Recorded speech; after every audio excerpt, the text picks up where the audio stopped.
In an explosive episode of Hannity on Monday night right here on the channel, a town hall discussion turned into a debate over what it's like to be a black conservative in America. Take a listen. I represent something that they just can't quite get their heads around.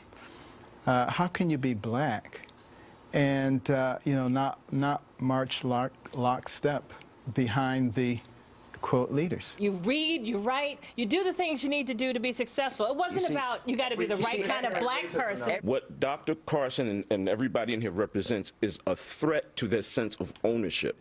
Liberals in total believe that they own black America.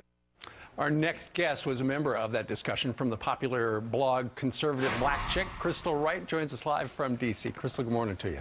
Good morning, Steve. The reaction to that special has been phenomenal.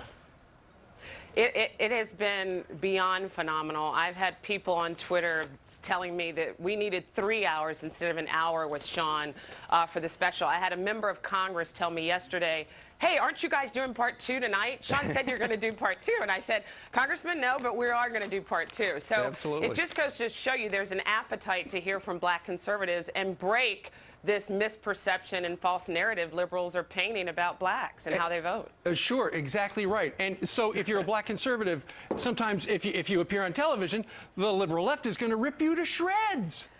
Well, Steve, we see this every day. Look at poor Dr. Carson. Yeah. MSNBC host Toure Neblett actually did this rant attacking Dr. Carson, calling him the flavor of the month black for Republicans. He also said Dr. Carson had intellectual brain tumors. The man is a brain surgeon.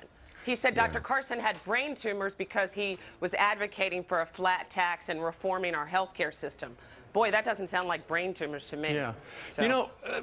Going forward, I know the Republicans are making a pitch to more African Americans for their vote, but when you look at the Republican Party history, I mean, they really are the party of the African Americans.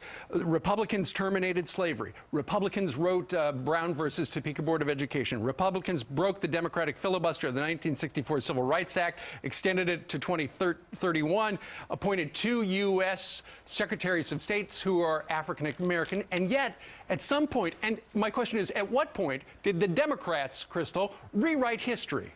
Well, they rewrote history starting in 1964 when Goldwater lost the presidential race to Johnson. That's when it happened because, as everybody knows, Goldwater voted against the Civil Rights Act based on his belief that states should be forced to desegregate schools and everything else. Sure. Well, you know that Republicans were responsible for voting for the Civil Rights Act, as you mentioned, and getting it passed. So I think that's when Democrats said, hey, let's rewrite history. Did you know the Democrat National Committee has on its website that they're the party who has fought for civil rights for the last 200 years? Eye-popping. What about Lincoln? What about Jefferson? Sure. I mean, they just, they've thrown history out the window. And we have to, you know what I keep saying, and I said it on the show, we have to take back that history like what Senator Rand Paul is doing today at Howard University. He's taking the message of conservatism and our history to those students. It's a powerful message. Crystal Wright joining us today from D.C. Thank you very much. Have a great day. Thanks. You too.